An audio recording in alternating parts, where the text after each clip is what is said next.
আমি তো ধারাবাহিকভাবে বলে আসছি যে গত 3 বছর যাবৎ পশ্চিমবঙ্গে যত রাজনৈতিক খুন হচ্ছে তার 99% হচ্ছে সংখ্যালঘু। মরছে মুসলমান, মারছে মুসলমান।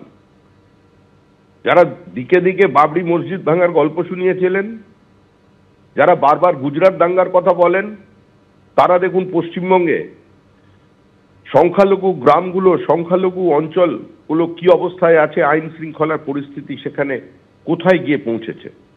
মরছে তৃণমূল, মারছে তৃণমূল। আর যত দিন যাবে এই অবস্থার খুব একটা পরিবর্তন হবে না। ভাঙড়ে চিরকালই বিশেষ কিছু শান্তিপূর্ণ মানুষের বসবাস ছিল।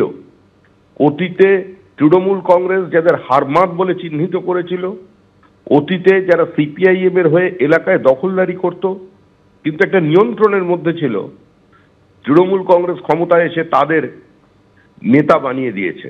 মুখ্যমন্ত্রী নিজে সরকারি প্রশাসনিক সভা থেকে ঘোষণা করেছিলেন, প্রতিষ্ঠা দিয়েছিলেন যে এক ব্যক্তিকে, যে তিনি বোম মারেন, এছাড়া তার কোনো কাজ নেই, তাকেই তিনি নির্বাচিত জনপ্রতিনিধি করে বিধানসভায় পাঠিয়েছেন। এখন যখন তৃণমূল বুঝতে পারছে যে যাবার সময় এসে গেছে, বিদায় বেলায় এখন 25 আর 75-এর ভাগ কিংবা সকলকে দিয়ে খাবার ভাগ নিয়ে গন্ডগোল। এর মধ্যে কোথাও কোনো রাজনীতি নেই। যেটা আছে তৃণমূল কংগ্রেসের খিদা, যেটা আছে, অতীতে একবার তৃণমূল কংগ্রেসের সাংসদ বলেছিলেন খাবো খাবো খাবো, সেই খাবরই গন্ডগোল। আর তাই নিয়ে তৃণমূল কংগ্রেসকে খুন করছে।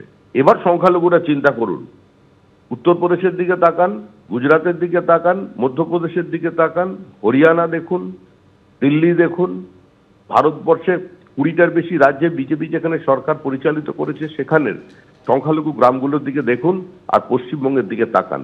এখানে শুধু আইন শৃঙ্খলার অবনতি নয়, আইন শৃঙ্খলার কোনো অস্তিত্বই এই মুহূর্তে পশ্চিমবঙ্গে নেই।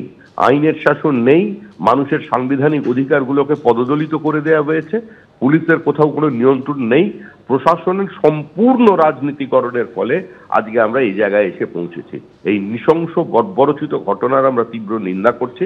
আমরা জানি শুধু নিন্দা করলে খুব একটা লাভ হবে না, এর কোনো ফুড ভ্যালু নেই।